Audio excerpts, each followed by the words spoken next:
Welcome to this part of the podcast, Damp Sam's Extra Bits. So today we've got a couple of stories because we're up to April the 1st. So we've got a couple of stories that you might find funny. I don't know whether I've told these ones before. It's to do with apprentices that we've got at All Dry. Back in the day when I was stressed up or whatever. So, years ago, and this is a long time ago, I had an apprentice.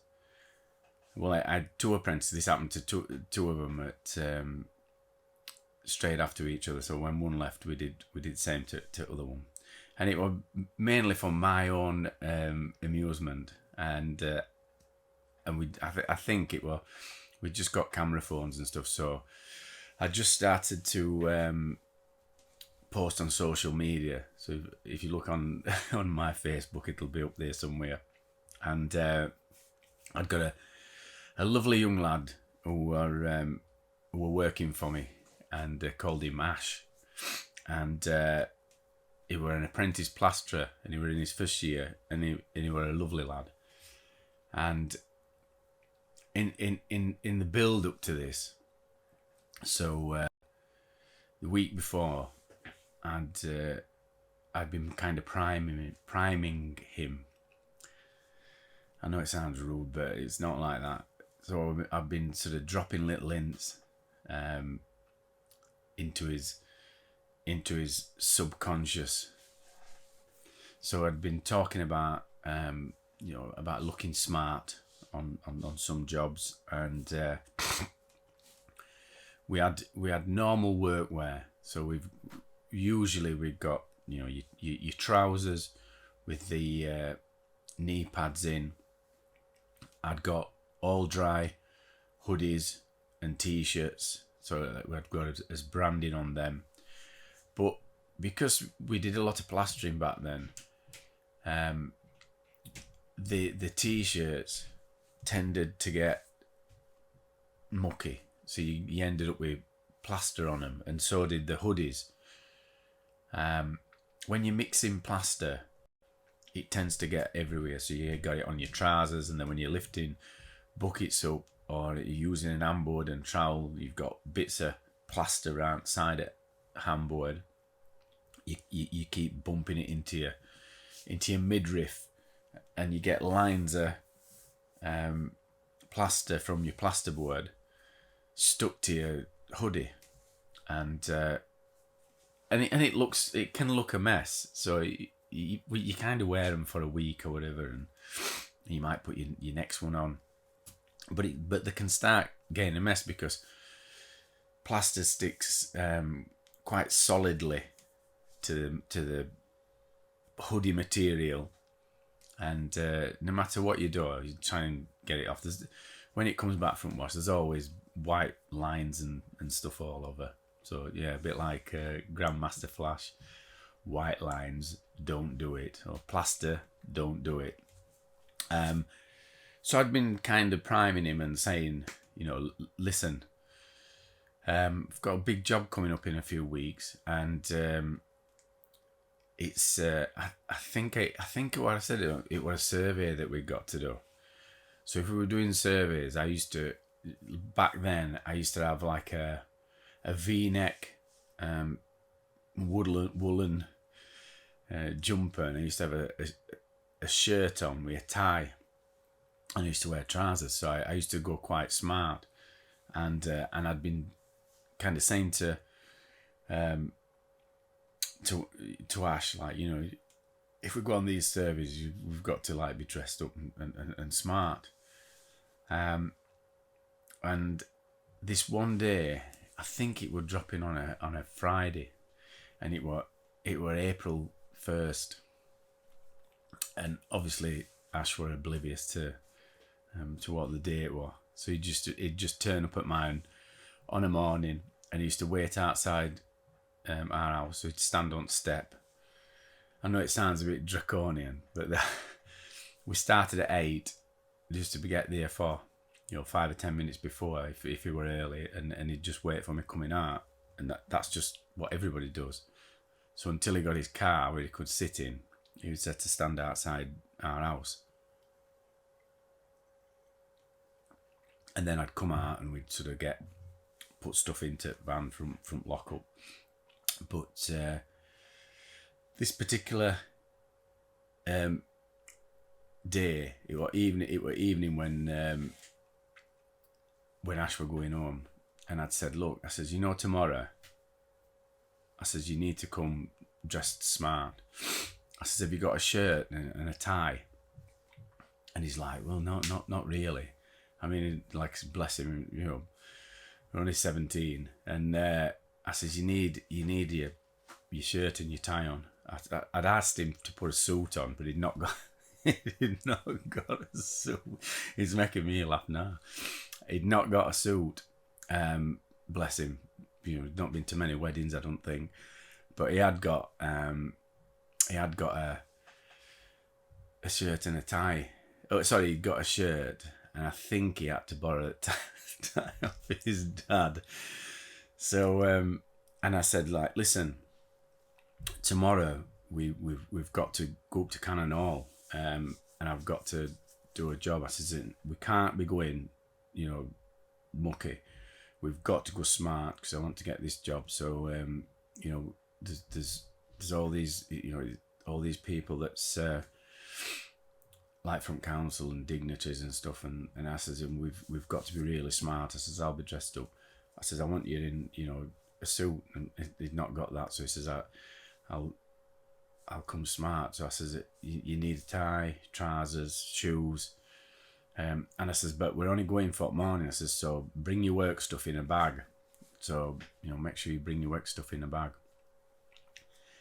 And I went in house and let him get off on his travels, and I'm just assuming he's gonna realise what date it is. He's gonna know that it's it's April 1st tomorrow, but we'll wait and see. So I went to went to bed, woke up next morning, and I got my camera phone and I got it ready just in case. And I saw him out the window. I was looking out the window to see him coming, and he's walking up the steps, and he's coming up our steps. So I opened the door, and as he opened gate, he says, all right, and he saw that I got my camera, and I was trying to take a photo. So I takes this photo, and he starts to rip his. He realised then that it was April 1st because I shouted April Fool, and he starts ripping his tie off. So only picture I've got of him is, I think I've got two pictures, and one he's got his tie and he's pulling it up, and other one is like he got his head down, and I think that's on my Facebook. But I might put it on this video, and I put it up on social media. Everybody was kind of rolling and that. Whether I should have done, I don't know, but I think it, and I know that he laughs about it now because he has got his own company now. I'm not going to say what it is. I don't want to embarrass lad. But he has got his own company, and they are in the PCA, and he was doing his surveying exams. So and it's a successful damp proofing company, but when he worked with me, you have to have a bit of a laugh at work. So that were Ash, and then Ash left a few years later when he got past his exams or whatever, and went off to seek bigger and better things. And after Ash left, I advertised for another apprentice, and I got a lad called James. And straight, what we'd do is we'd enroll him in college, and they'd start learning to be a plasterer.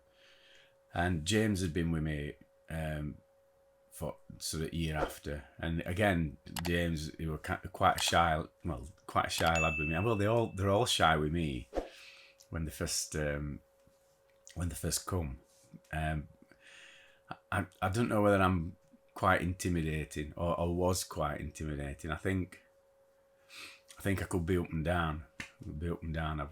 It is a stressful job, plastering and damp proofing, and as most damp proofing bosses will testify, you are like that. You're up and down, and if stuff's not right, I used to be quite vocal. I weren't a screamer and shouter, but they knew if they'd crossed me.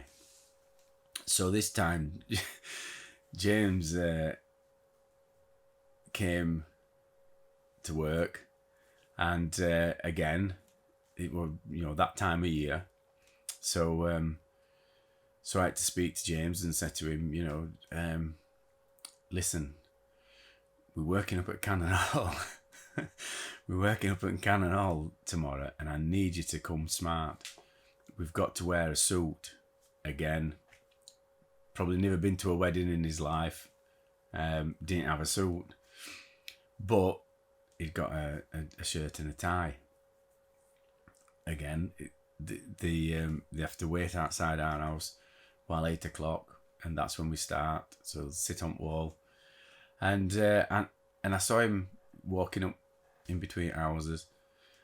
That when it got camera out, straight outside. Soon as he saw me holding phone up with camera on him, like again, ripping tie off, trying to rip his tie off, calling me expletives. And I think I put that one up on social media as well, and kind of said another one that fell for April Fools. You see, what I don't understand is why don't they, pay attention to what date it is? Why don't you look at your calendars and stuff? You'd know when it's Christmas Day. They know when it's a bank holiday, but April 1st.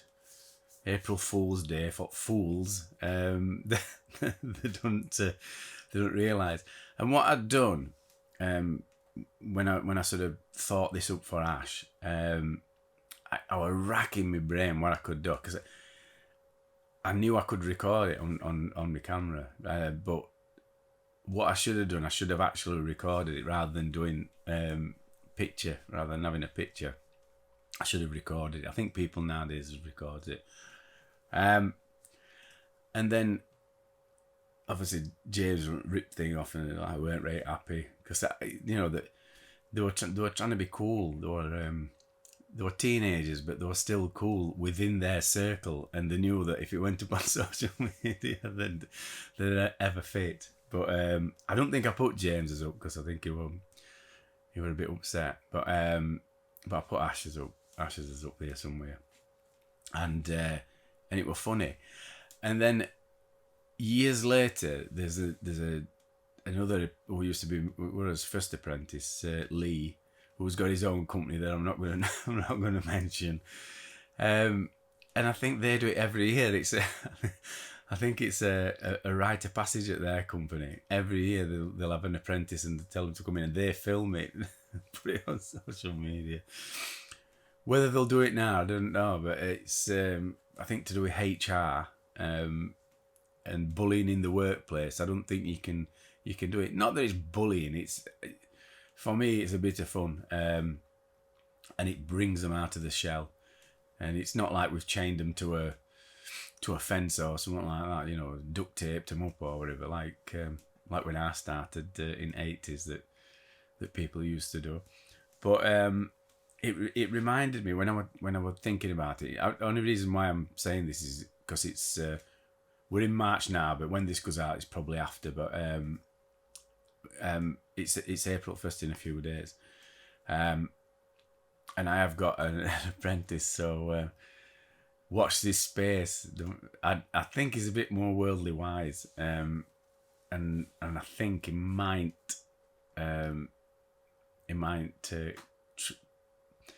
twig that something might be afoot. But I'll have a go, and I'll pick my wits against him see if we can get see how serious a face I can put on. Do you think that I can do it? Do you think I can get my hat trick 3 on trot? Well, we'll see. We'll see, shall we? I'll have a go. One thing I will say, even though he is a bright kid and suspicious kid and all, is a bit. One thing I will say is that he does come on surveys with me sometimes, and what can I say? If I do push it and say that we're going to Cannon Hall, you know what I mean? Because Cannon Hall seems to, it seems to make the knees buckle. They're actually subservient when they mention Cannon Hall. I don't know why, because it's a stately home or something. So if I say we've got, there's some dry rot in a section at Cannon Hall, and May's going to be there on this day because she's or she, it's a she arm there, isn't it? May's going to be there because she, what can we say?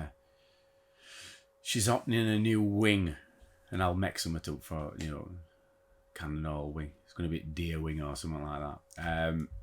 So we've got to be really. I'll see if I can get him because it's my hat trick. I'll see if I can get him in a suit. See if I can get him to wear a suit. So we'll see. Fingers crossed. But when I was thinking about this earlier on, it reminded me of one of my other apprentices called Lee. Not Lee, who's got successful damp proofing company, but Lee, who came after. Oh, what after now? I think he came after Ash. Did he come after? Yeah, he came after Ash. So James. Oh, I don't know. I get lost. I get lost in their order. But Lee. I'll tell you the backdrop of this story. So I'd been called by this company, and it was before Christmas. I think it was something like October, and they'd asked me if we could give them a prize for plastering this nightclub out. So they were renovating a nightclub in Barnsley Town Centre. It used to be Pharaoh's, and it turned into Escape at some point. But in between, before they built this extension, it's now a church. It's a modern day church for Christian school. But before they put this extension part on, they were turning bottom bit in. Downstairs, it was like single roof, but they were turning it into into a renovated nightclub, and they were spending a load of money on it. All floors were oak, and they'd ripped old dance floors up, and they'd redesigned it all, and then they were going to build this extension at a later date, but they wanted to get it up and running before Christmas, and they'd asked me to give them a price to do plastering. So I had a look at it, and I couldn't give them a price. I just said, we'll do it on day work. I'll get as many plasterers as you need, and I'll give you a rate for plasterers, give you a day rate, and you get all materials, and I'll do it labour only.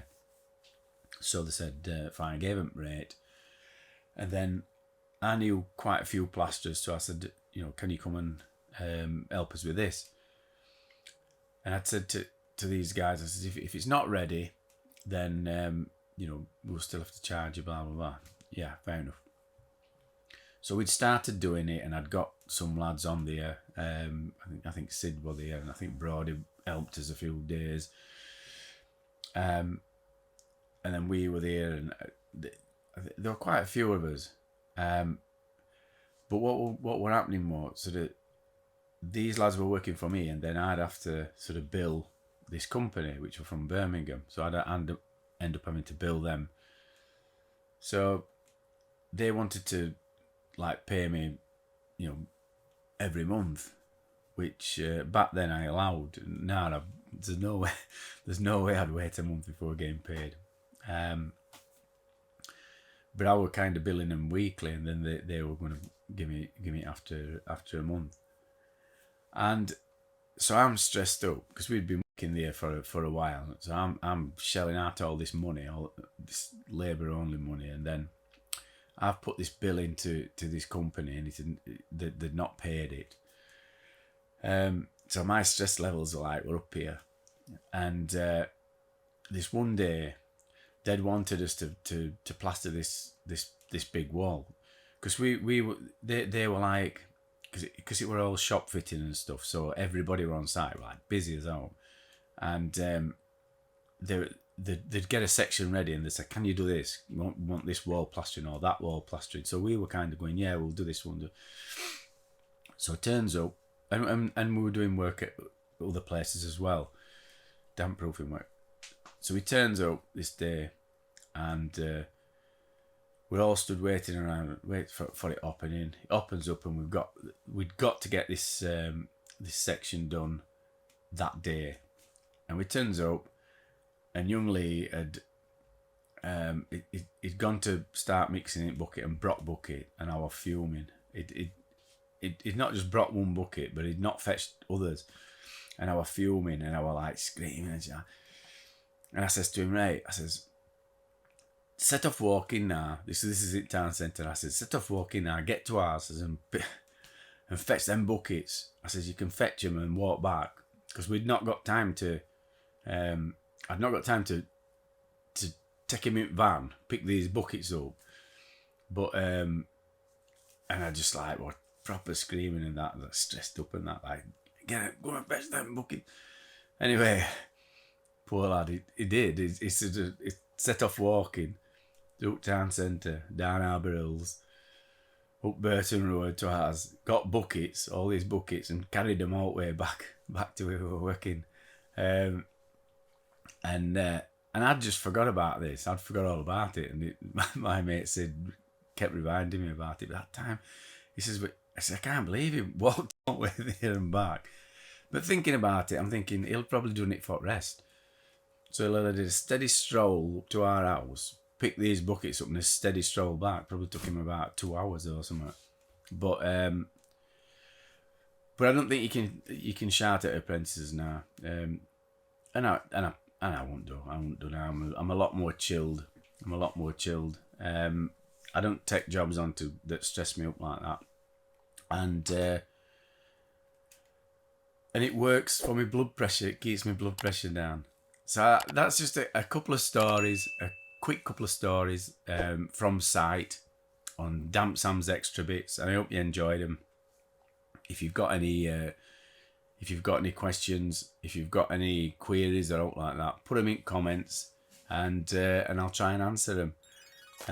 So that's Damp Sam signing off.